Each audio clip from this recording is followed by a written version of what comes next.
But Hanukkah reminds us that when it comes to light, tomorrow's always brighter.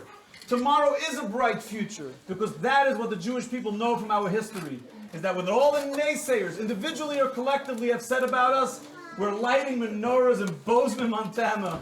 Happy Hanukkah! Happy Hanukkah! Just for fun, we'll do it in Yiddish to see how your Yiddish is. Afreilich in Hanukkah! Afreilich in Hanukkah! Look, you finally got it. We're doing good. It's song number 6. If you don't know this one, get out. I have a little dreidel, I made it out of clay, and when it's dry and ready, oh dreidel, I shall play. Oh dreidel, dreidel, dreidel, I made you out of clay, and when you're dry and ready, oh dreidel, we shall play. Oh dreidel, dreidel, dreidel, I made you out of wood, and when you are all ready, I'll play you when I could.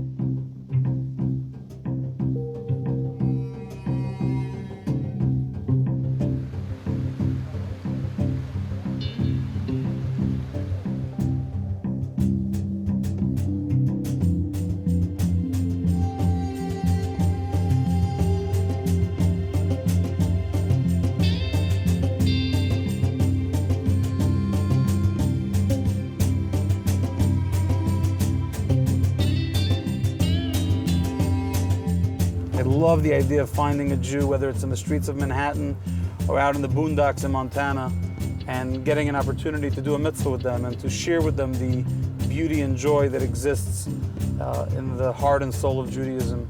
If it's in your DNA, if it's who you are, reaching out and interacting and socializing, then every opportunity that comes your way, you grab it and you share that love and inspiration with whoever's ready to listen.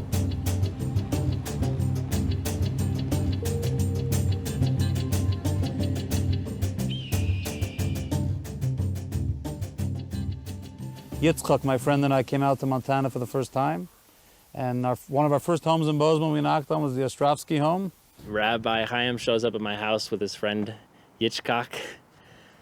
I thought it was like, a couple Mormons coming to the house. I was really weirded out. And I believe that when we put up proper kosher mezuzahs, it really changes the entire energy and the entire spiritual makeup of not only your home, but the vicinity, and has an effect on everything around us and everything about our life. So it's from here with a prayer that we only see positive from here on. And okay, Baruch, Ata, Adonai, Eloheinu, Melech HaOlam, Asher, Kidishanu, B'mitzvotav, V'tzivanu, Likboa, Mezuzah. You be the first one to give it a kiss with your hand.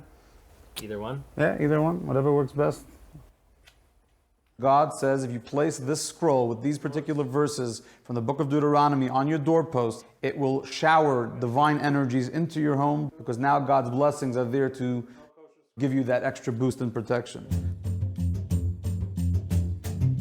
I've been here living in Montana for over 9 years with my wife and now 3 children. People are really, really wonderful and friendly, very liberty-minded, so they don't like anyone mixing into their business, but they don't mix into yours either.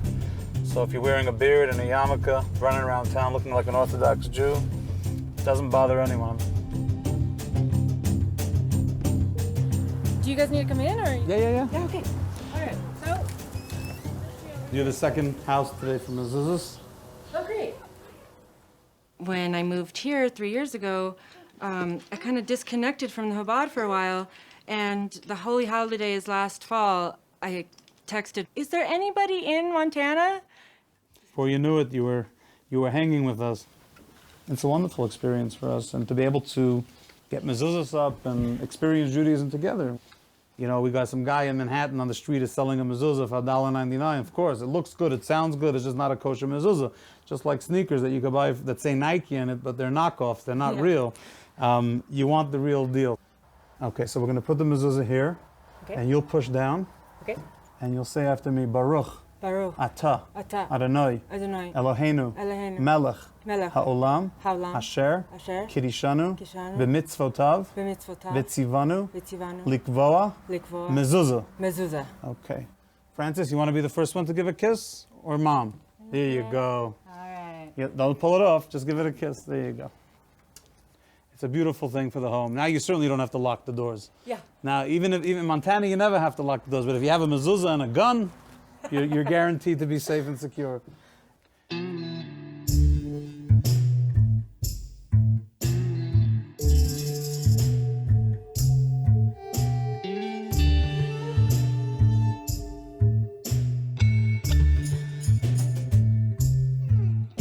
The city of Bozeman, not the valley, just the city. We've put already 46 new mezuzahs at new homes. But if you take the general Bozeman area, Belgrade had another 6 mezuzahs, Manhattan had another 7 mezuzahs, Three Forks had 1 mezuzah. You go a little bit south, we had 2 in Gardner, right at the entrance, the northern entrance to Yellowstone. Once you get 1 Jew in a town, or actually even if you get a good Gentile in the town at the gas station, by the way, do you know any Jews in this town? And we do that.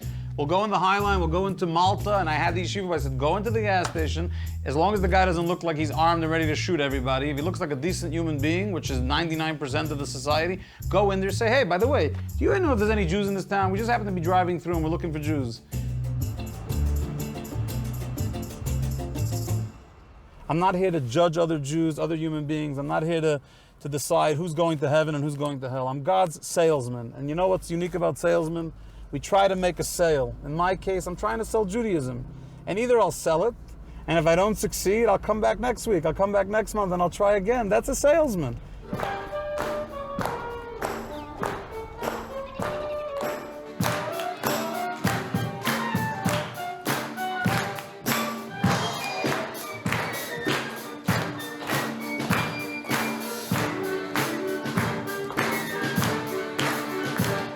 Rabbi Chaim arrived about 10 years ago, and part of his mission is to put a kosher mezuzah in every home, and that's great. It's a good thing that Jews should have a kosher mezuzah in their home. You know, the people who are members of my congregation, I'm their rabbi, and so I would expect that I'm the one who would be called on, rather than he just shows up at their house uninvited. At one point, he and one of his congregation actually came to our house and gave us some matzah. And I was very uncomfortable with it. And I basically told him not to come back. I don't want to be proselytized to. I don't think that is appropriate. Has he ever come back? No, he's never come back. Within Jewish halakha, within Orthodox halakha, there's a rule. It's called, in English, respecting the boundaries. And one of the ways this rule operates is a rabbi is prohibited from seeking to act as the rabbi to somebody who already has a rabbi. I'm sure over the 10 years that he's been here, he's made some good relationships and he's done some good work and whatever, but the Jewish word is shliach, right? He's a missionary. He's not a rabbi. He's here to collect souls for the Chabad roster.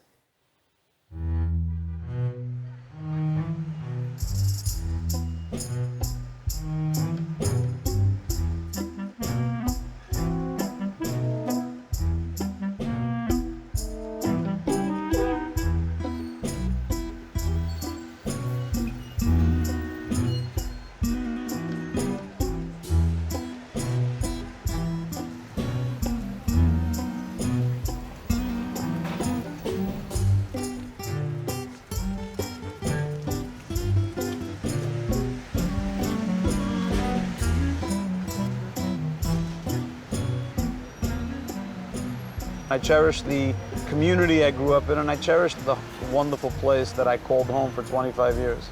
I mean, I walk on Kingston Avenue or on President Street like a homeboy.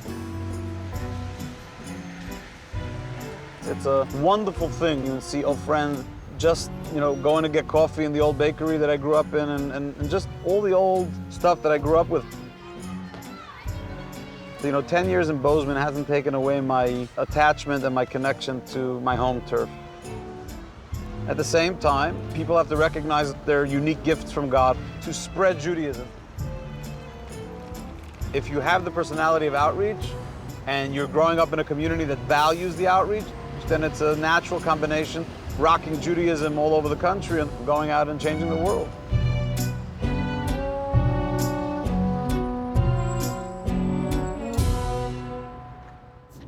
So we came out the summer of 2006. We explored Montana for a month and realized how Bozeman was growing, and between the amazing local growth and the visitors that come to Yellowstone and to Big Sky, it was a fertile place to open up a center.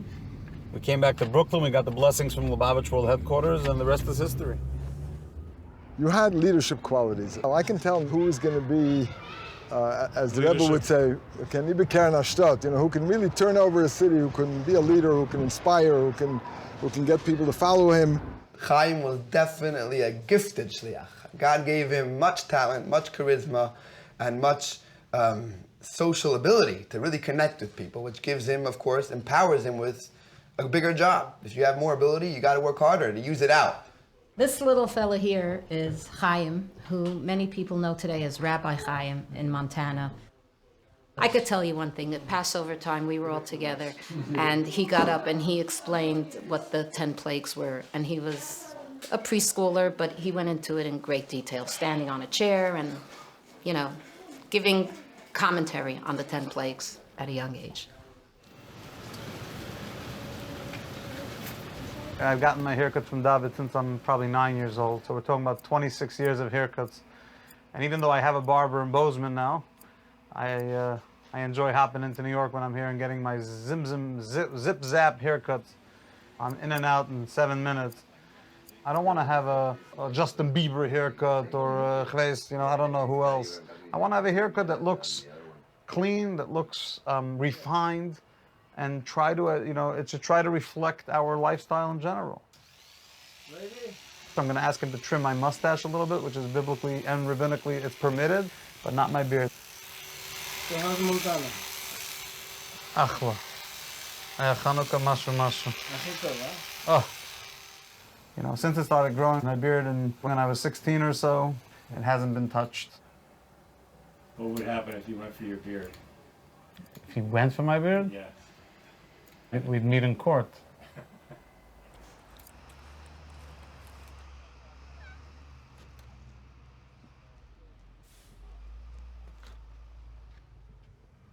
We want to buy a mezuzah, we got to make sure that we're not just buying from any Judaica shop.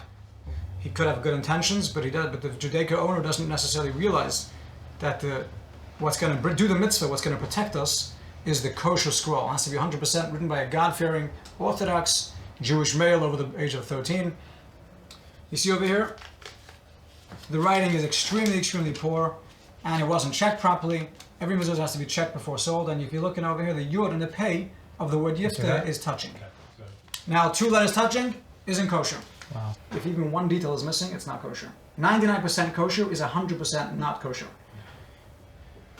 Everything that we sell, every mezuzah and tefillin and Torah has to get checked over.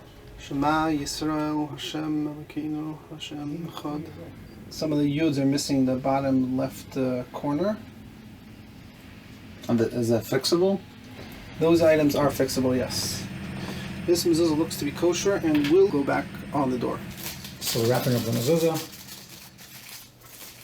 Mezuzah was written by a certified scribe, checked, certified kosher. Here you go. Take it in good health, back to Montana.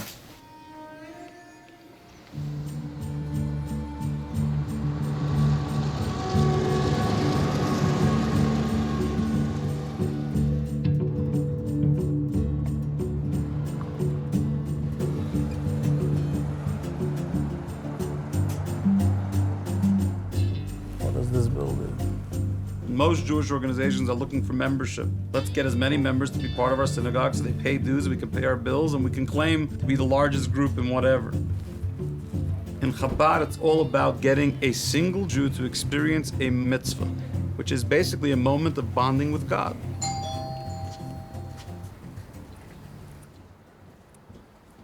Hi. Good morning, good morning. How are you? Doing well. I'm glad we get to do this mezuzah thing. The thing that I love most about Chabad is it's a come-as-you-are space. There's no indoctrination. It's meeting people where they are. So this is a scroll. I just want to show you what I'm putting in. So this has 2 portions from the book of Deuteronomy. Here it's Judaism without condition. You come when you can and when it works, and you don't have to be Orthodox. You don't have to have You don't have to come from a certain background or religious education. You're always greeted with an open door. So I think that's really lovely.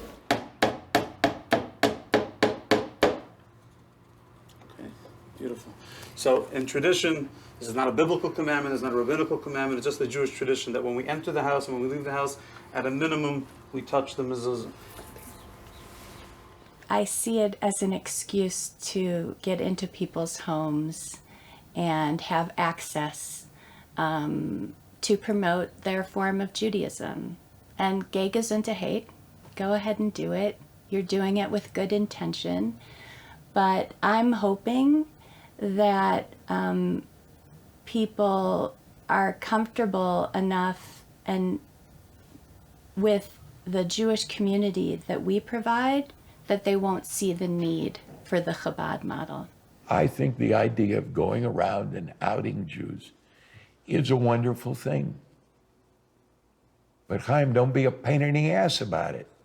If a Jew says to you, Chaim, leave me alone, Chaim, Chob Rachmanis, leave me alone.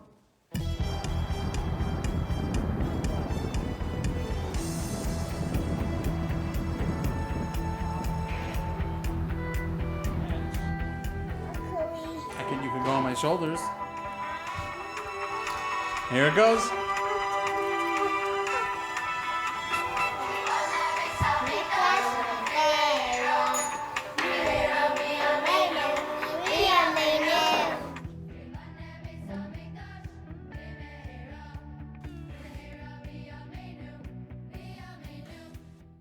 Asher kedishanu b'mitzvaysa v'tzivanu lehadlik ner shel Shabbos Kodesh. Good Shabbos. Good Shabbos. Good Shabbos. Abba. Good Shabbos. Good Shabbos, Mommy. Good Shabbos. Good Shabbos, Chaya. Chaya. Good Shabbos, Zisi. Good Shabbos. Good Shabbos, Many. Many.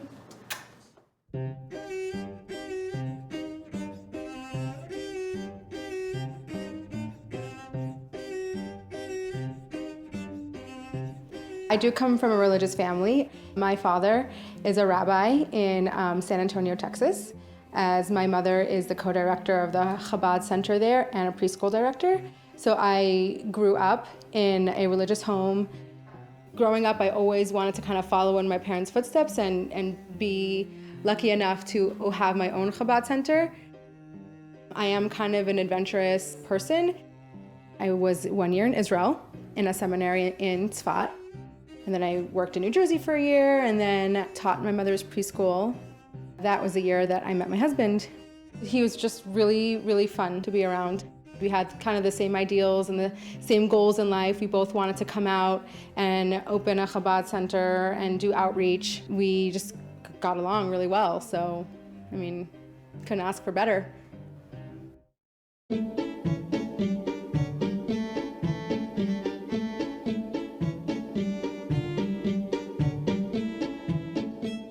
When an Orthodox couple gets married, the first thing on the agenda is to build a family.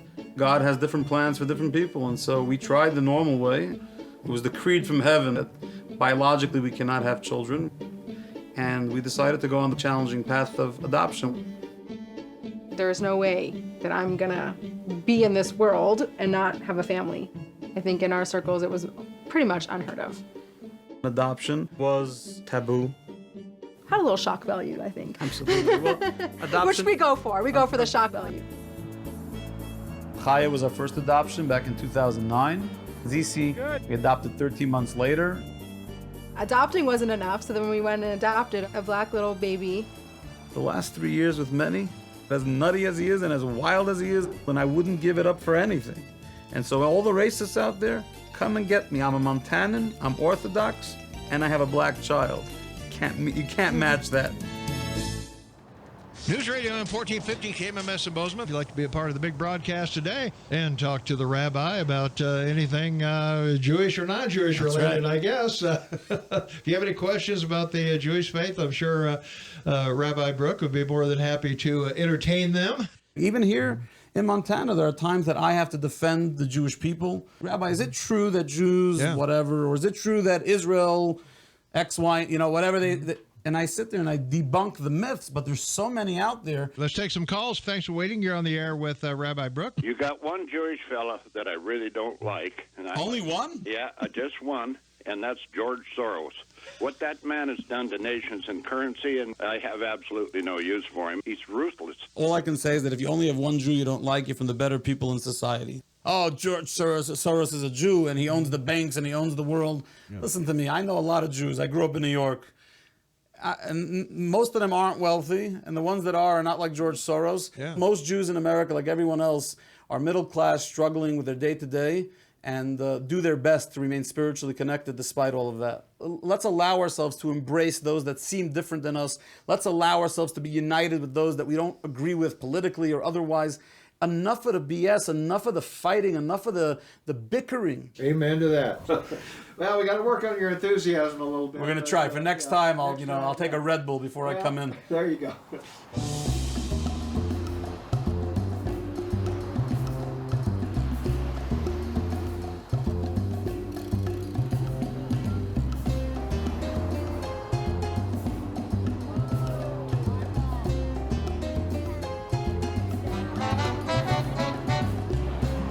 I love Bozeman, Montana.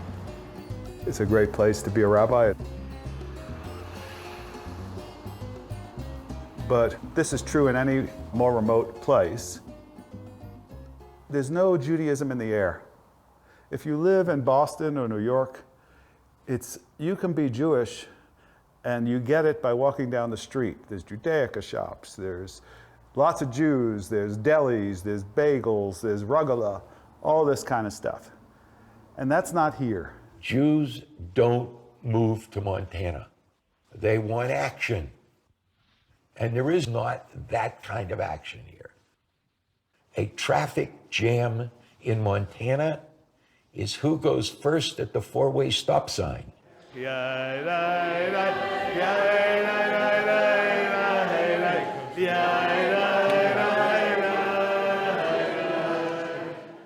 I became a rabbi almost simultaneously with moving to Montana.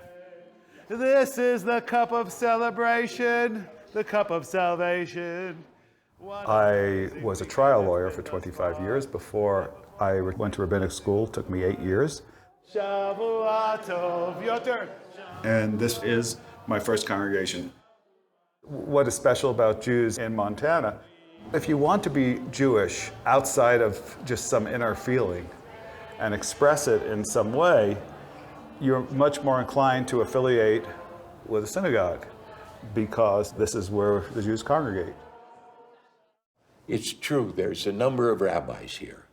There's a conservative rabbi in Whitefish, a renewal rabbi in Bozeman, a renewal rabbi in Missoula. Chabad was first in Bozeman, and then the next stop was Missoula. Chabad is here. Is Judaism flourishing today? The answer is sort of.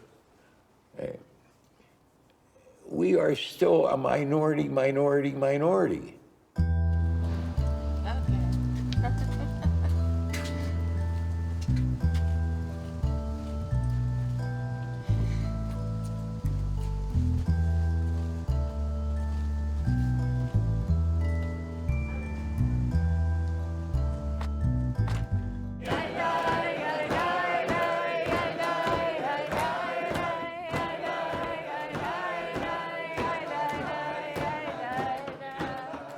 My husband and I drove 6 hours from Whitefish to come to Bozeman to have the opportunity to daven at this shul and to meet the congregation of Beth Shalom and to meet Rabbi Staffman.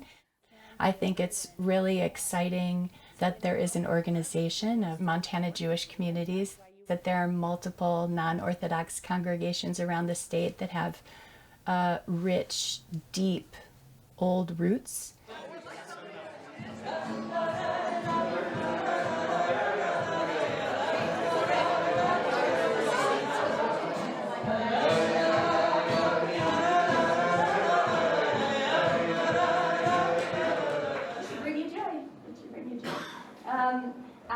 Rabbi Ed refer to as the teaching that I brought you at the bottom. There's a lot of people who are very committed to the idea of Klal Yisrael, of all the Jewish communities working together. But they're not. But they're not. So. And so how do you work together with people who refuse to even recognize your validity? Right.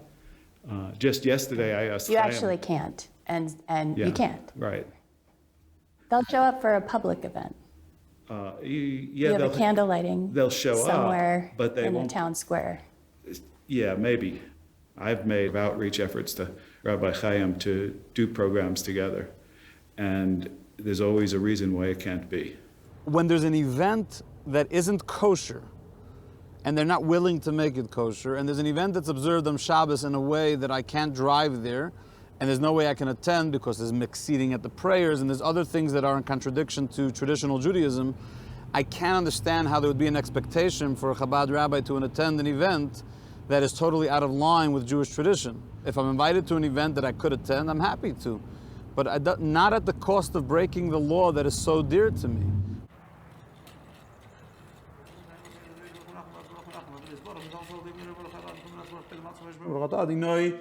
Eloheinu melech haolam v'racham olam v'fam v'shuv v'person v'chasod v'avod v'shudav v'avdachan avol v'chanilem v'shmachas v'miznak adel v'chon shabechan v'racham v'nas g'shmachim v'akeinu leinu yachid chei v'lam melech v'shuv v'chon v'redi atshber agol v'barachat Torah adinoi melech v'holol b'tish b'chois mizbel asayil v'redene klartiv v'sene v'simcha v'lfana v'lan du kadinoi hu olim hu asanam v'lenach nama v'timer iza bayush ara b'sayid achatire iza b'sila Hey Dulay, Baruch Ushmai, Ki Tei Vadene Lelam Chazdoi, Vadei Vadei Remuna Saich, Vadei Lelam Smachon Masa, Shem Dverch Mata, Dem Sachem, Shem Dem Shem Dem Kugam Shem Kvedei. Adene Shim Chali Yolam, Adene Zichel David, Adene Shmai Mechin Kisa, Malchus Evakil, Moshali, Smochosh Shmai Saglar, Shem Gem Dre Malach, Dene Malach, Dene Malach, Dene Malach, Dene Malach, Dene Malach, Dene Malach, Dene Hefetz Gemin Machshus Amin Rabas Machshav Zlavish. Vatzas Adeno Hisok, Umatzas Adene Lelam Tam, Machshav Sila David Kim, Yitzil Yam Tvach Tzini V'Lo Moshe V'Lo Kakam Chali Yosos, Gulasa, Kilayit Shem Yamai.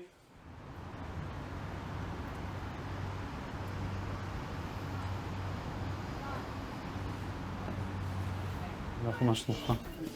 כן, טוב.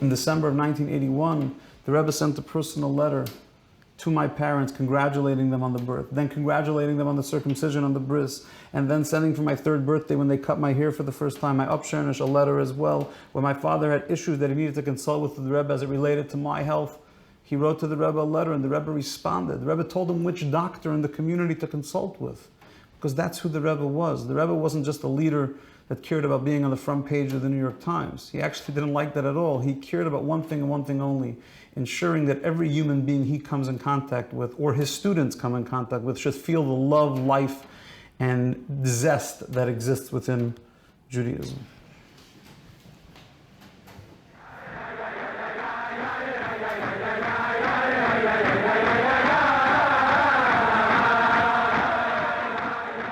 You know, it's been 22 years since his passing. Not a day goes by that I don't think about my 12 years that I grew up in the synagogue of perhaps the greatest giant of Judaism in our generation.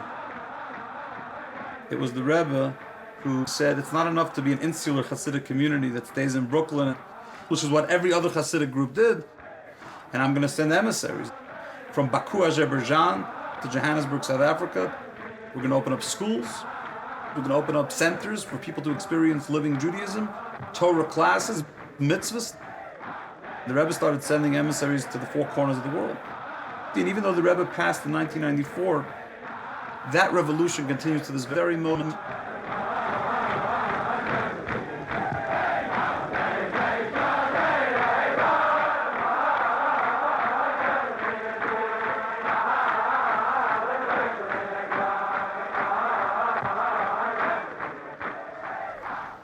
What is the particular role of Chabad with college campuses? Because it's huge. In terms of college students, it's really the last chance you have to get to them before they go into the world in their respective places, communities that they settle in. The colleges in America today are really in a very difficult position, Jewishly speaking. 70-80% of the professors are very liberal. When they get older, they change, but while they're in college, they're impressed by the professors, unfortunately.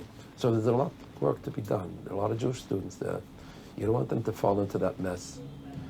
And if they're in the mess, you want to take them out, normalize them for their sake and for the sake of their own parents and for the sake of our people. It's a very important mission. What is your remembrance of time here? I knew him when he was a baby. There was parents and probably grandparents from all sides. Shimon and Esther, of course. Yeah. I knew them when I was still a student. She lived on the next block. In Brooklyn Avenue. Well, that was later. They lived on Eastern Parkway. 600 block of Eastern Parkway. I knew who he was, and when the time came, he picked the place, and he got our consent.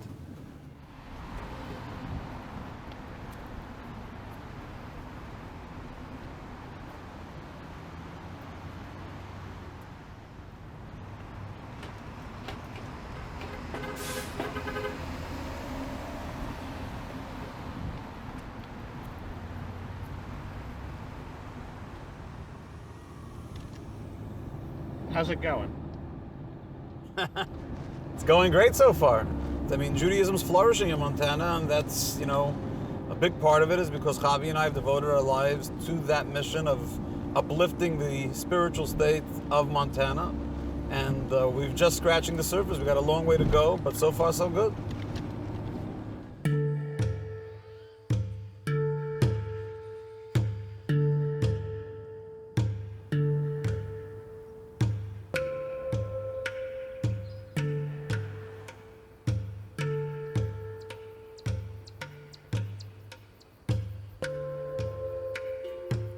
Here in Montana, our people have been everywhere, and not just since yesterday and yesteryear, but we've been here for a very, very long time. When copper was king, Butte had 3 synagogues. Butte, Montana was the largest Jewish community between Chicago and Los Angeles. I can only guess why the Jews left. And that's because business dried up when copper dried up. When I came out here, it was to more or less retire. But when I got here, I discovered this is the year 2000. When I got here, I discovered that I was the only rabbi in the state. Most of the congregations would have a student rabbi.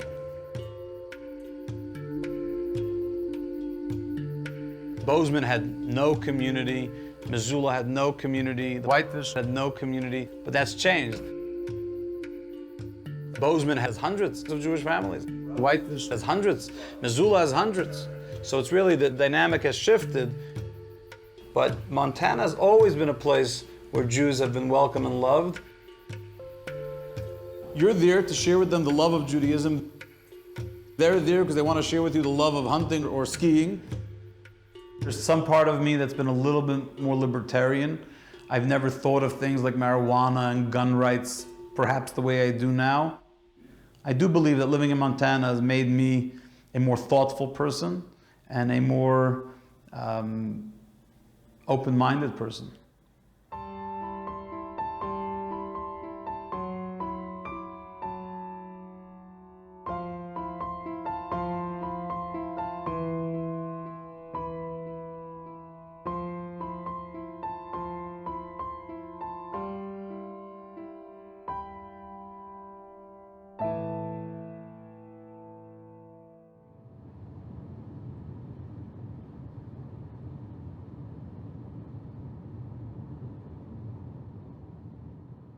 Shoshana came from a broken home, to say the least, and she ended up in our summer camp and really wanted to join our family.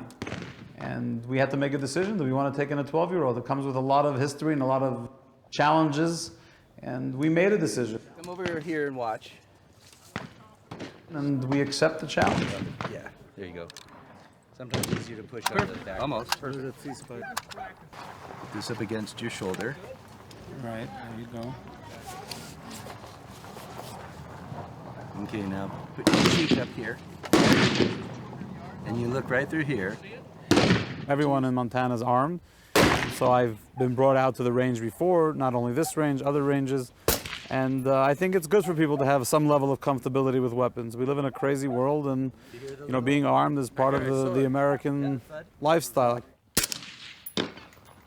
I'm a pro. You're a pro. Look at that. A rabbi with the AR-15.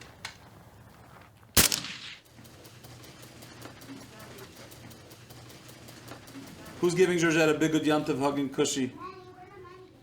I'm checking it out to see who's Manny. You gonna be the first? Okay, give her a cushy and a good Yantav huggy. Because Georgette can't make it to shul, but she wants a huggy and cushy. Chaya, you're next. ZC, wrap it up there because you're coming after.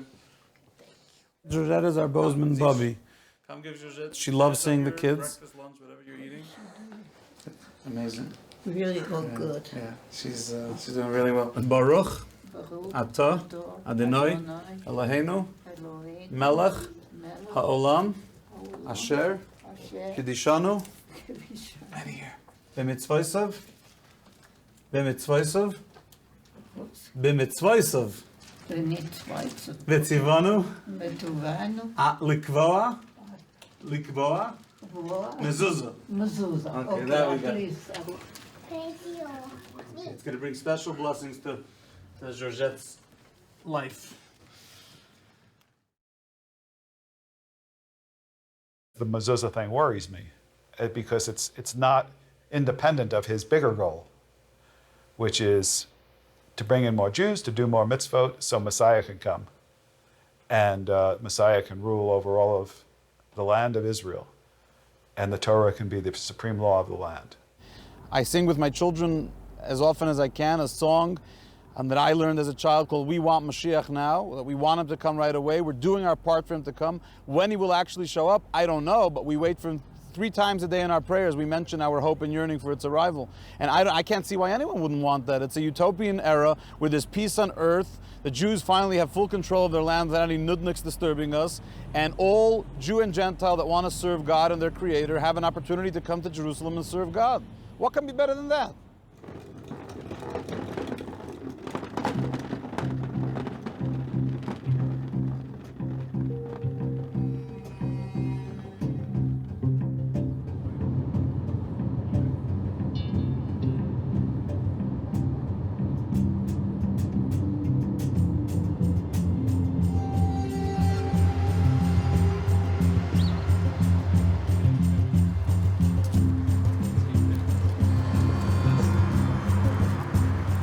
When you see someone on Main Street walking with a rifle, you don't think twice around here.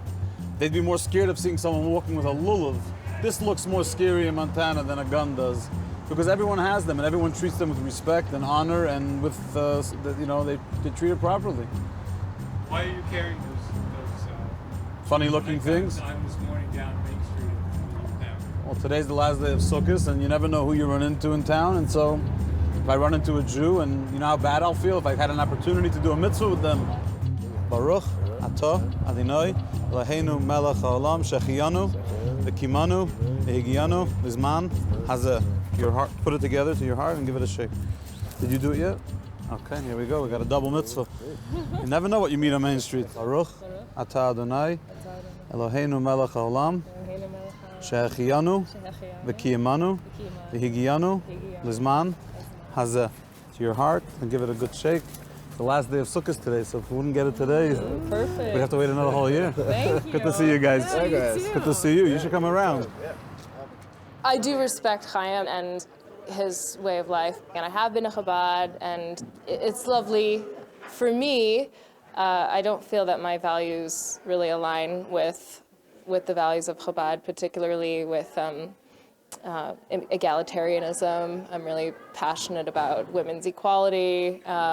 So having a divider in between the men and women at services, it doesn't feel good to me.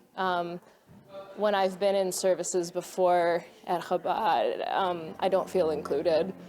So people would never go to a regular Orthodox synagogue, but will go to Chabad because they see it as a place that is very open and takes you at whatever level you are, and a very smart PR thing to do. I agree with you. A very smart. Chabad should be awarded a PhD in marketing. Chaim has no dues. You want to have dinner at Chaim Synagogue? Have dinner at Chaim Synagogue. You want to go to services there? Now Chaim's going to ask you to make contributions, which, well, he should, but there's no demand that you pay. This is what's bringing people to Chabad, and it's masterful PR. You make it free. Don't require anything of anybody. Just come and give lots of liquor, fun games, and come on, we're all going to have a good time. So Judaism should be fun. Always. If it's not fun, it's not Judaism.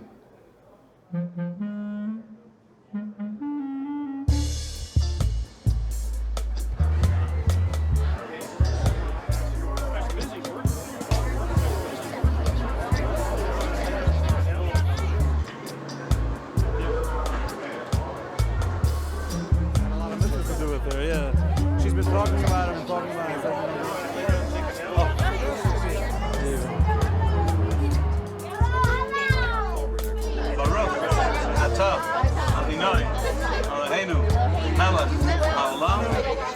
He's got heart and soul. He's wise beyond his years. You know, I mean, he's young enough to be my son.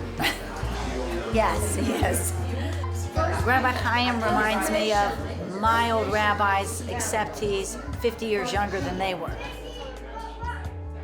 One of the things that I love most about Chaim and Chavi in particular is that if I want to know something about Judaism, they're going to give it to me straight.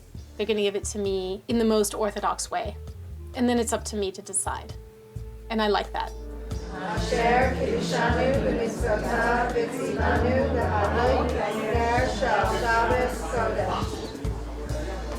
Rabbi Chaim Brook, he's a staple in my class, every single class that I teach on multicultural education. And he has done a phenomenal job. And what does he teach about Judaism? What's so special?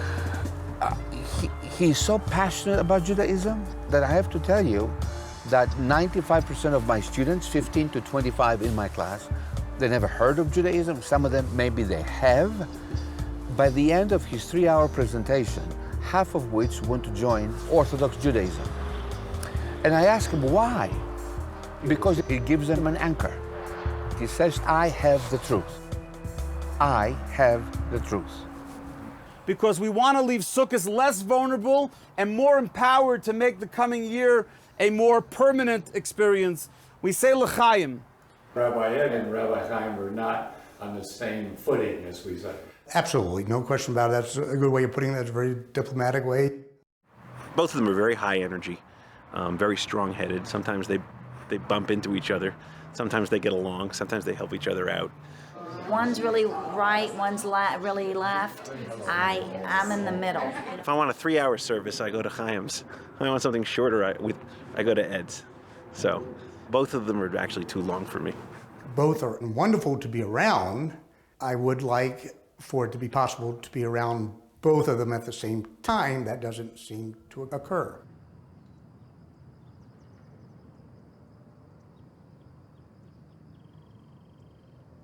One of the things we understand by studying history is that ancient cultures, like the ancient Jewish culture and the Greek culture and Mesopotamian culture, the style of truth meant something different than it means now. So Moses is just as powerful and important a character to me as he is to you, whether he actually lived or not. It just begs the question, do you believe that Moses led the Jewish people out of Egypt? I don't know. You don't know? That, to me, that's not an important question. It's important as a founding story of our people. Avram, Abraham, and Sarah, you don't know if they existed either? I don't know. They speak volumes of truth about the human condition and about the human struggle over all of our, and the Jewish struggle to understand our relationship with God. But Shakespeare helps people with that too. Yes, except we have yes, that's true. And I love Shakespeare. But do you think Shakespeare and Abraham are equal in the fact that they bring meaning to people's lives? I didn't say it's equal. I don't hide that when I look at other forms outside of the realm of Orthodox Judaism, I believe that although they have good intentions and that they want to do good and they're doing their best to participate, I believe that they're being offered something that is less authentic. And I think the fact that The rabbi who's leading the congregation isn't sure if Moses existed historically and if God gave the Torah at Sinai historically and if Avraham and Sarah are equal or less equal, but they're similar to Shakespeare, to me is ludicrous. So tell me what you know from the Torah about the modern state of Israel, what you believe because of the Torah. No, go ahead. You can start. Oh, I mean, what I believe about Israel is fairly simple. I believe Israel was given to, the land of Israel, the Holy Land, was given to Abraham close to 4,000 years ago and given to his descendants through Isaac, and it's remained the Jewish homeland ever since. I think Israel came to be about 2,500 years ago. By who? By the God who doesn't exist in the Torah? In the last 7 years, I've been maybe 6 times. I've led a trip to Israel from our congregation. I'm a strong supporter of Israel as a Jewish and democratic country. I love the land of Israel. It's my land. It will never be taken away. No matter who controls it, it will always be my land. When my grandfather lived in Poland... I'm noticing you keep on saying my land, my land, my land. And right now we're in an unfortunate situation where Israel is ruling over another people. Next time you're in Israel, file a petition to go to Gaza. And when they meet someone like you... I thought you're a loving person. I am. I'm saying it's sarcastic. There's hate in your heart when you talk about why? them. About who? About the Palestinians? Yeah. I don't particularly fall in love with people that are shooting rockets at my brothers and sisters. Okay, and you don't recognize any women rabbis? Of course not. I recognize beautiful women leaders in the Jewish community, including my wife, who's anyone that's ever come to our shul knows who the real leader is. It's very clear. Does she lead services? She doesn't have to. Why would I waste her time with that? Answer my question. No, Does she of course lead not. services? Can she read from the Torah? She could. Sure, she could do it. It's a free country. She can do whatever she wants. In traditional Judaism? Of course not. Does she ever read from the Torah God on forbid. Shabbat? Does she... I can give you the list myself. Okay, good. Women are on a higher plane. You hold them up there, but yet you don't permit them to engage in the highest religious act. So no one should decide what people's callings are in this world? Do you believe that God has a say in how we should live our lives at all? I think that if a woman wants to read Torah and finds spiritual meaning in reading Torah, she should be permitted to read Torah on Shabbos morning. L'chaim. L'chaim. Thank you, that was great. I'm glad you enjoyed.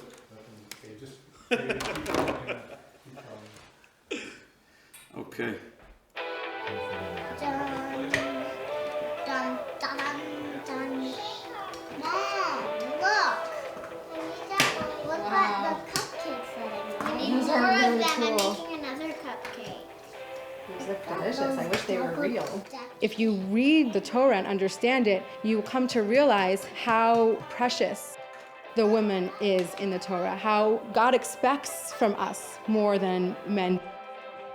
We are held responsible to guide the men in the right direction. We have that power. I feel like I'm a liberated woman. I feel like if you get to know the Chabad community and if you would travel around and to all the different Chabad centers, I think that we probably are more liberated than anybody else because we are running an organization. I feel comfortable with my role as a mom, as a rabbi's wife, but my identity isn't the rabbi's wife. You can think of it as two CEOs working together. Do I ever give like a speech or a talk? So I do. Standing up at the pulpit, I will not do that. But I definitely have given many speeches, many talks, addressing both men and women. Yeah, so I do, just not from the pulpit in the synagogue. I don't ever come in and feel like, oh my gosh, there is just this segregation. Women have no rights. Women are relegated to the household duties, the traditional female roles. I don't see it like that. And what do you see? I see a place where I come, and even though during services we're on two separate sides, when we eat together, I get to have whatever opinion I want. I go to services and I sit in the women's section. That's okay. You get a different closeness with these women, a different bond. Some people say, look, in the shul, there's certain, sexist inequities. Men and women sit in different sides. I hear that over and over and again. And the reality is that the core group of women that attend this synagogue are some of the pillars of this community in terms of owning businesses, and they're really strong women.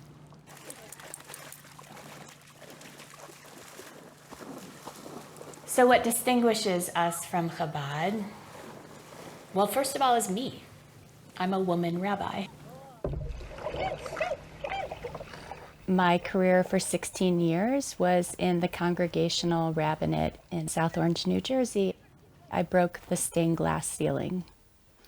So I was the first conservative woman rabbi to serve a congregation larger than 500 member units. In a patriarchal religion, there were plenty of challenges to my leadership. And I was burnt out. You know, when we told people we were moving to Montana, they thought we were crazy. And what do you mean, how are there are no Jews in Montana? And my answer always was, there are Jews everywhere. Hey guys, you can look overlook. You want to see the water? This is the stream that you guys heard. Rabbi Chaim came to Montana from New York. Look, that starts all the way, look guys, it starts all the way at the top of the mountain. Rabbi Ed Staffman came from Florida. I came to Montana from New Jersey. We all came because of the nature of life in Montana. All three of us share the mission of teaching Torah, of inspiring people, helping them expand their Jewish identity, helping them live Jewish lives.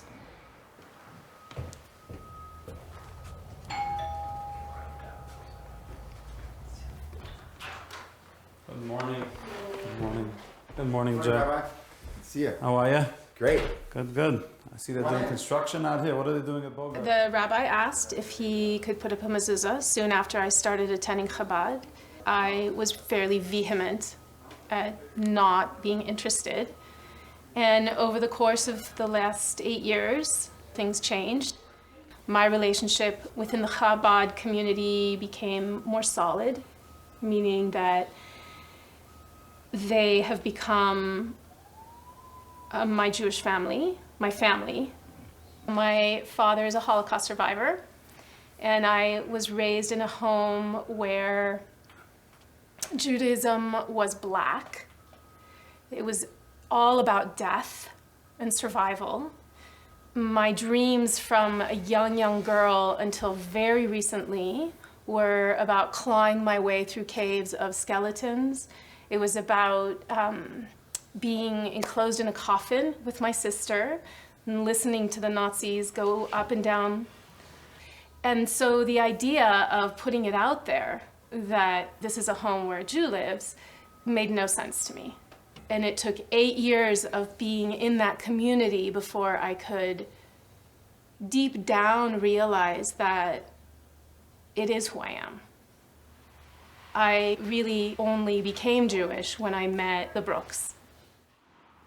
If you have a mezuzah on your doorpost, it basically says a Jew lives here. Could the Holocaust happen again in this country? Yes, it can happen anywhere, anytime.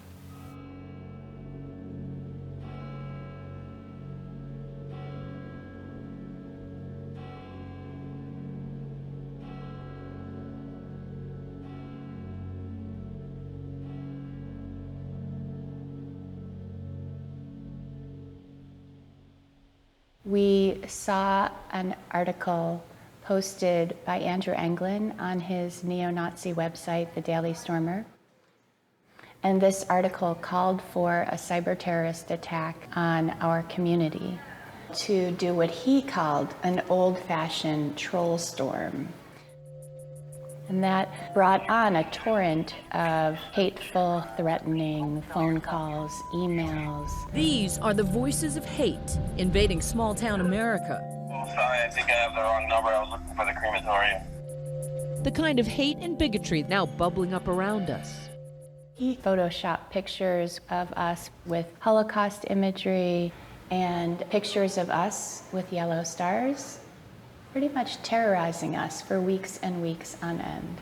Well, some of my emails read, "Kike bastard, Why don't you go back to Israel where all the other kike bastards live? Or we're coming to kill you and gas your wife. Or 6 million was not enough. Our neighbors and people in the town of Whitefish gathered together, and people wanted to send us messages of encouragement and let us know we were not alone.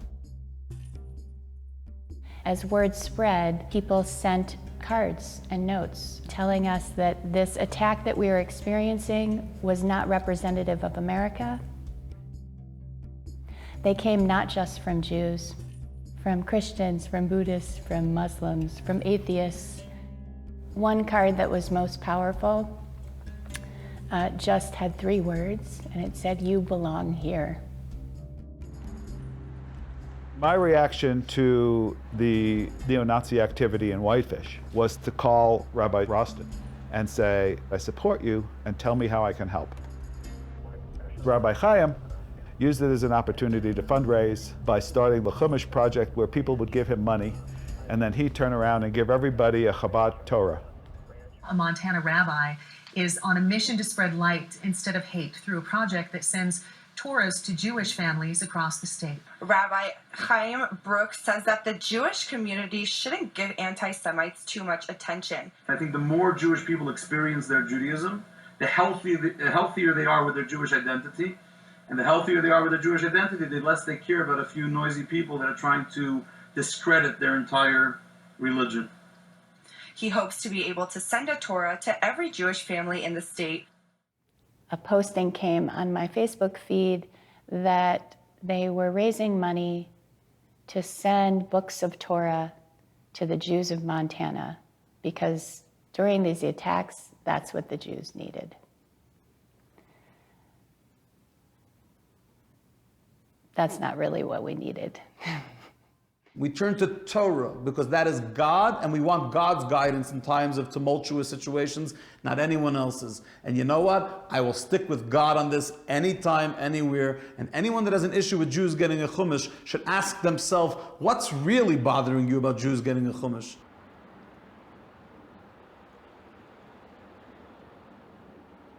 Sacramento, California. Pleasure meeting you. Good morning, nice to see you again. Nice seeing you as well. Yeah. Zuma, very nice. Yeah. Shmuel Herzfeld, rabbi in Washington, D.C. of the National Center. Pleasure meeting you. Hi, I'm Adam Shire. I'm a rabbi in Montreal. Nice to meet you. Hi as well, from San Antonio, Texas. Dang. Yeah. Thank you for being a voice of reason, a voice of understanding, a voice of love and compassion for the Jewish community in Montana during this weird era that we've just experienced. There were rabbis around the country who called them on my behalf, asking them not to come, not because of who they are or what they represented, but because their visit would bring media attention and would continue the daily Stormer coverage and attacks. I heard from Rabbi Chaim about when they would be arriving in Whitefish. I sent a message to my community, inviting people to meet with them.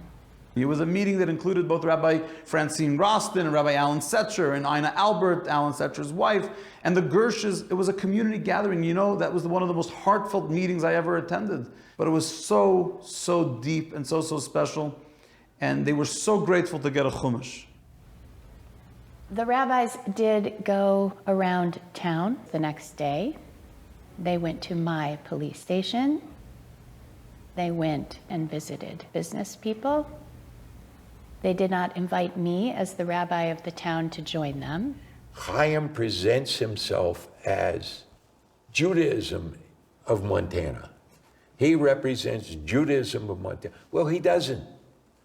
And I can't get him off of that. This is a man who's bright, who's articulate, who's witty, and has many good qualities. But remember how he was raised. It's a cult of sorts. He was raised in Brooklyn in an insulated community of other Chabad people. He went to a Chabad school from the time he was 5 years old.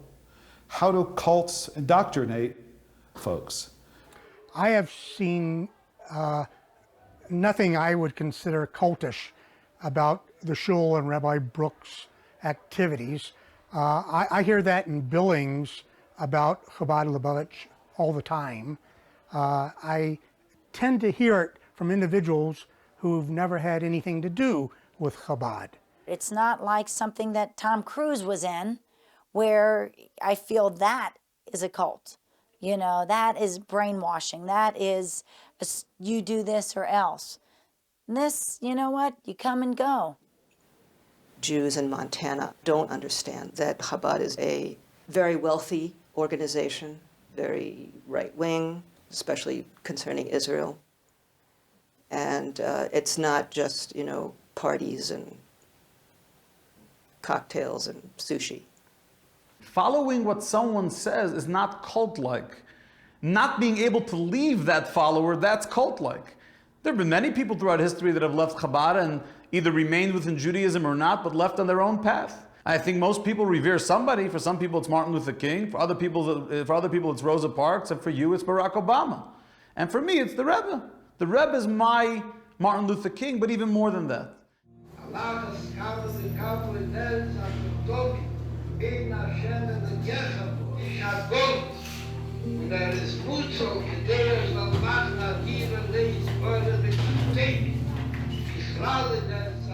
Sometimes I make trips to New York just to come here. So there was one time I flew from Bozeman. I took the red eye from Salt Lake City, landed here, spent a few hours here, and took the 2 o'clock in the afternoon flight back to Bozeman.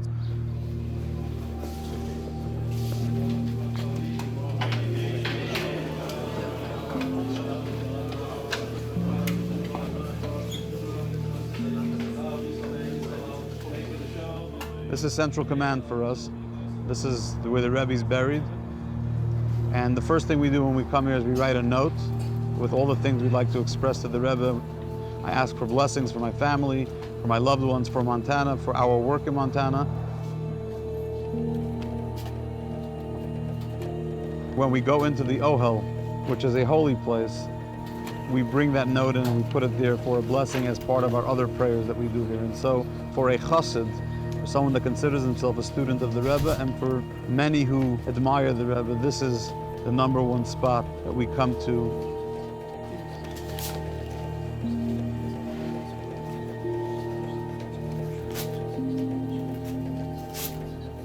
The Rebbe never cared who the Messiah is. We as the Rebbe's Hasidim, yes, when the Rebbe was alive, we hoped and prayed that it would be him. Then when he passed in 1994, that belief dissipated, obviously. Who it will be, whoever it is, come already and make this world the utopia we look forward to.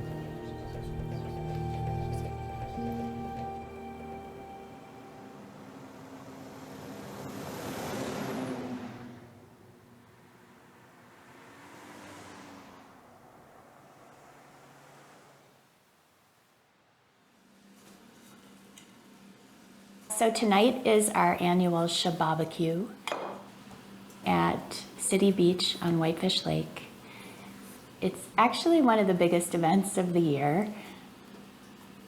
I'll start with Shabbat blessings. You know, we'll have some challah and some wine, and we're creating this sense of fellowship and joyful engagement. Because I know there are people that are anxious about coming out and being Jewish out in the public square.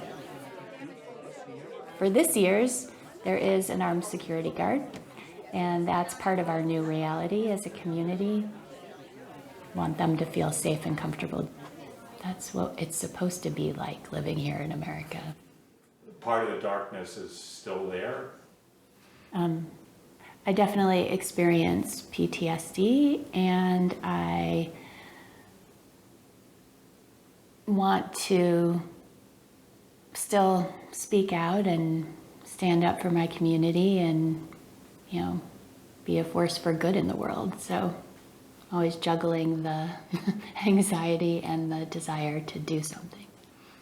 Lay hands on the dollar. Yeah, wait, not yet. Baruch atah Adonai Eloheinu melech haolam, hamotzi lechem min haaretz. Amen. Stu, did you get any? Very nice.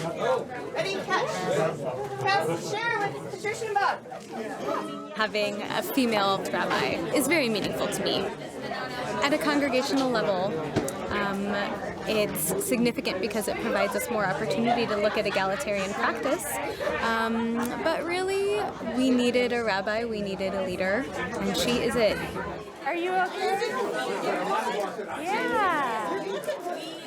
As somebody said, the Chabad might be coming here to this valley. Is that a good thing or a bad thing?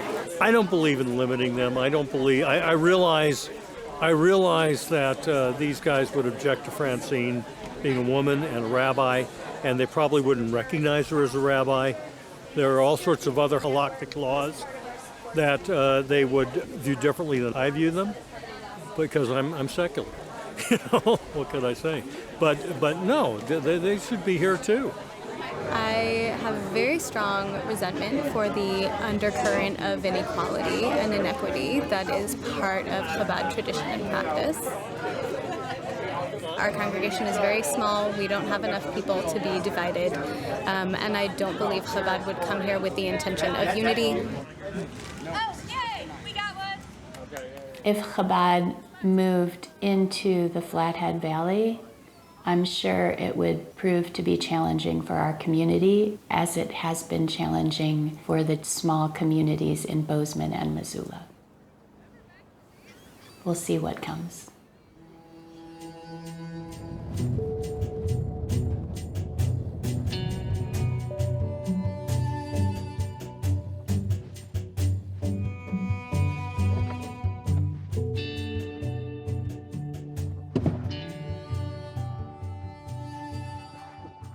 I heard you're moving up north by me.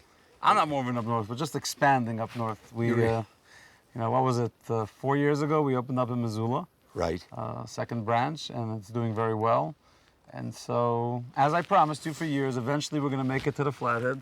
In no other business in the world do we say that there's, that the capitalistic model doesn't work. You've offered 2 shows, 3 shows, let people make a choice where they want to go. I mean, I understand why people would be nervous because it's another shul in town. I get that. I'm not in denial of that.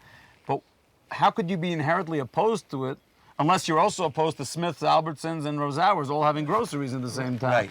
Yeah, look, there are times where your damn torpedoes full speed ahead pisses off people. My bubby always told me, she said, Chaim, you know who doesn't have any enemies? People who do nothing. It's inevitable. If you're an operator, you never had an enemy in your life. You're a missionary. Absolutely, a missionary to, I'm on a mission to Jews. Okay. I'm a missionary to Jews. I'm a Jew on a mission to Jews. We have enough problems with the Jews we got. I'm not looking to convert any new ones. But for the Jews we have, you bet.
Hanalea is named for my mother. It's very, very special to me.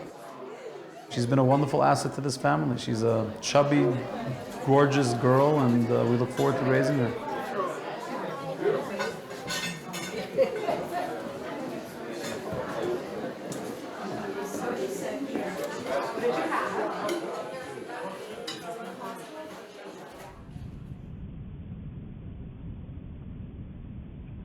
Make sure your lunch is in your backpack.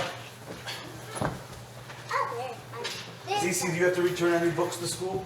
Do we have library? Okay, run upstairs and get the book. Oh no, I need to get my book too. You have a book for library too? No, I forgot to get my other books for last time. So quickly, Shnam. Minnie, get your boots. Where's your coat? Where's your hat? You really do, because if you're going to play outside today. So where does he keep his hat, Mommy? Car's locked? DC now, try.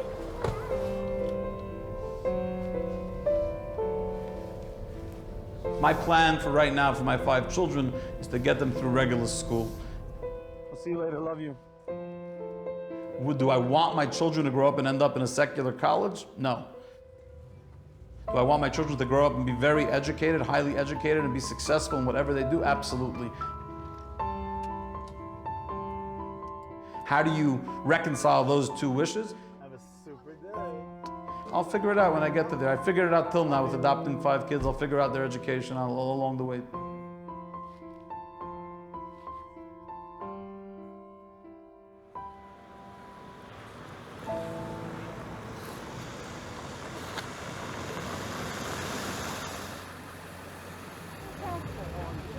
We begin tonight by wishing each of you Happy Hanukkah! Happy Hanukkah! Guys, we finally got a white Hanukkah. Together, Happy Hanukkah! Happy Hanukkah! Oh, some people ask me when I moved to Bozeman, why do you have to have a menorah on Main Street? You have to get on everyone's nerves. What are you putting a menorah here for? It's not about getting on anyone's nerves, although I have to be honest, it doesn't hurt to get on a few people's nerves. But the truth is that we put the menorah on Main Street because we need to illuminate the darkness of the world. We can't hide our light. For a change, let's turn the tables on the forces of darkness. Let dark entities be on the run instead of good people and bright people being on the run. So let me say what an honor it is that we have with us tonight Senator John Tester. By supporting the anti-BDS, those that try to choke Israel by taking away their funding, how America and one of the leaders in that, Senator Tester, have stood by the side of Israel, and me as a rabbi and as a Jew, and I'm sure to all of you that means so much. Give the senator your resounding round of applause. Of course, as promised, this wasn't just a PR stunt. There is hot chocolate and delicious jelly donuts that I personally schlepped from Fort Lauderdale, Florida with me. So you better enjoy them. There's dreidels, chocolate gelt, and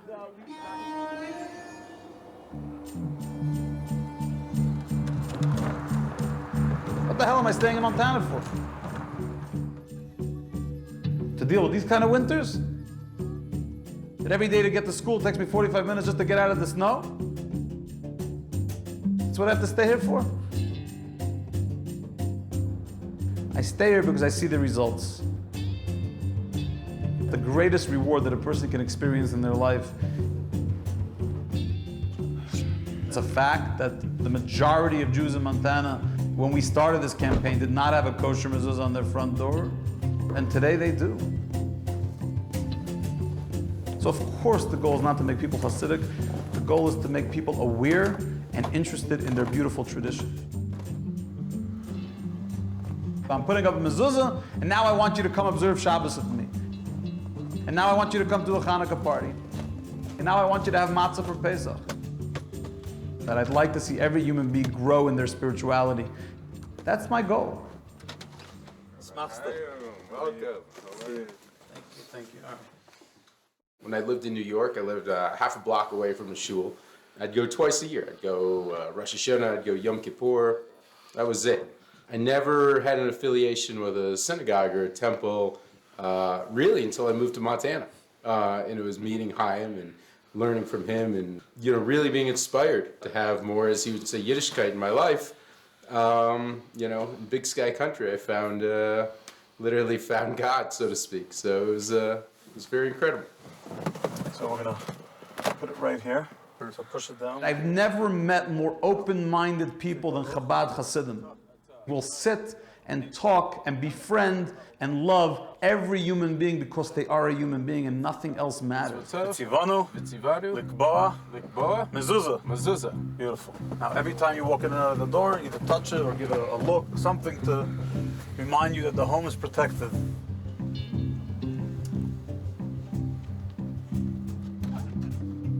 If you leave it up to me with the Rebbe's blessing, we will rock Montana with more Chabad centers than anyone could have ever dreamt of. That's what our mandate is, and whoever likes what we offer, come and party, and whoever doesn't, gig isn't the hate.